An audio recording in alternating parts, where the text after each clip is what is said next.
Assalamualaikum warahmatullahi wabarakatuh. Pemirsa Agung, pemirsa An-Nur Channel yang dirahmati oleh Allah, kita lanjutkan tentang eh, Mus'hab bin Umair. Tentang Mus'hab bin Umair. Hampir saja anak muda itu terangkat dari tempat duduknya karena rasa haru dan serasa terbang ia karena gembira. Tetapi Rasulullah mengulurkan tangannya yang penuh berkat dan kasih sayang dan mengurut dada pemuda yang sedang panas bergejolak hingga tiba-tiba menjadi sebuah lubuk hati yang tenang dan damai, tak obah bagai lautan yang teduh dan dalam. Pemuda yang telah Islam dan iman itu nampak telah memiliki ilmu dan hikmah yang luas, berlipat ganda dari ukuran usianya, dan mempunyai kepekaan hati yang mampu merubah jalan sejarah. Kunas binti Malik, yakni ibunda Mus'hab, seorang yang berkepribadian kuat dan pendiriannya tak dapat ditawar atau diganggu gugat. Ia wanita yang disegani, bahkan ditakuti. Ketika Mus'hab menganut Islam, tiada satu kekuatan pun yang ditakuti dan dikhawatirkannya selain ibunya sendiri.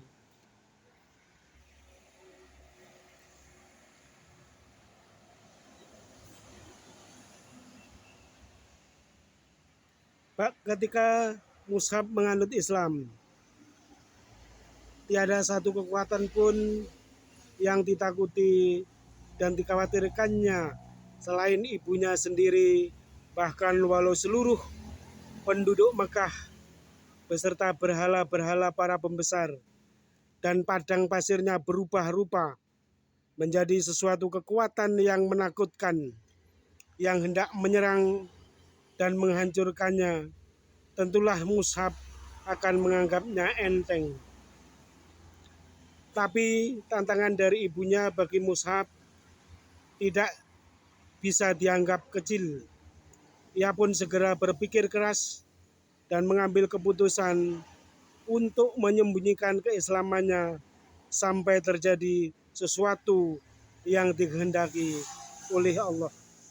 Demikian ia senantiasa bolak-balik ke rumah Arkom menghadiri majelis Rasulullah, sedang hatinya merasa bahagia dengan keimanan dan sedia menebusnya dengan amarah murka ibunya yang belum mengetahui berita keislamannya.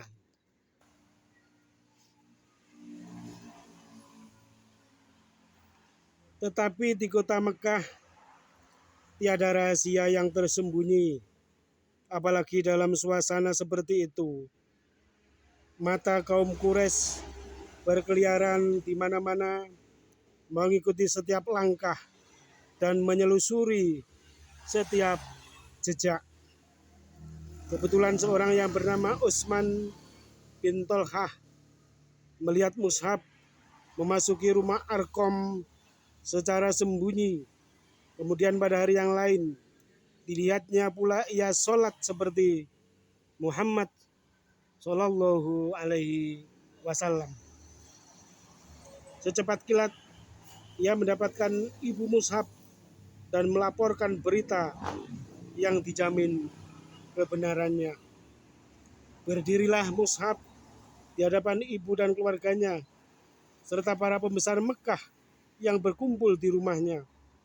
Dengan hati yang yakin dan pasti dibacakannya ayat-ayat Al-Quran yang disampaikan Rasulullah untuk mencuci hati nurani mereka, mengisinya dengan hikmah dan kemuliaan, kejujuran dan ketakwaan.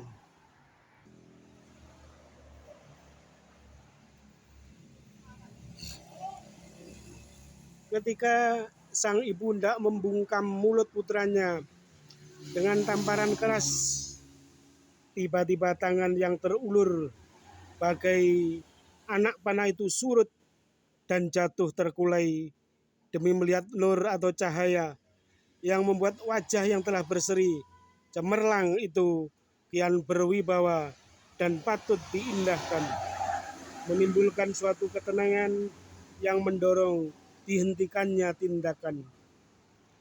Karena rasa keibuannya, Ibunda Mushab terhindar memukul dan menyakiti putranya, tetapi tak dapat menahan diri dari tuntutan bela berhala-berhalanya dengan jalan lain.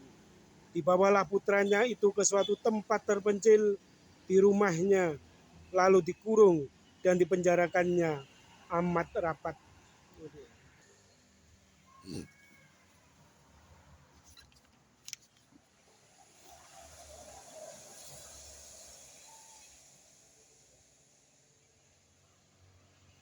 Demikianlah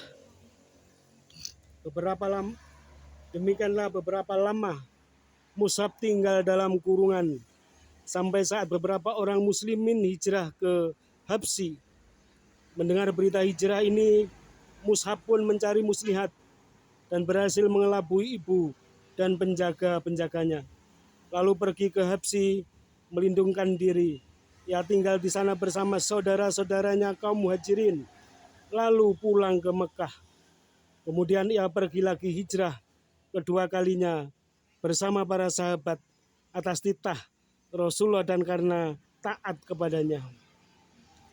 Baik di Habsyi ataupun di Mekah, ujian dan penderitaan yang harus dilalui Mushab di tiap saat dan tempat kian meningkat. Ia telah selesai dan berhasil menempa corak kehidupannya menurut pola yang modalnya telah dicontohkan Muhammad Shallallahu Alaihi Wasallam. Ia merasa puas bahwa kehidupannya telah layak untuk dipersembahkan bagi pengorbanan terhadap penciptanya yang maha tinggi, Tuhannya yang maha akbar. Demikian ikhwani rahimakumullah, pemirsa An-Nur Channel yang dirahmati Allah Subhanahu wa taala, kisah Mushab bin Umair episode 2 mudah-mudahan bisa bersambung. Kisah Mushab bin Umair, mohon maaf atas kekhilafan. Hadanallah wa iyyakum ajmain. Wassalamualaikum warahmatullahi wabarakatuh.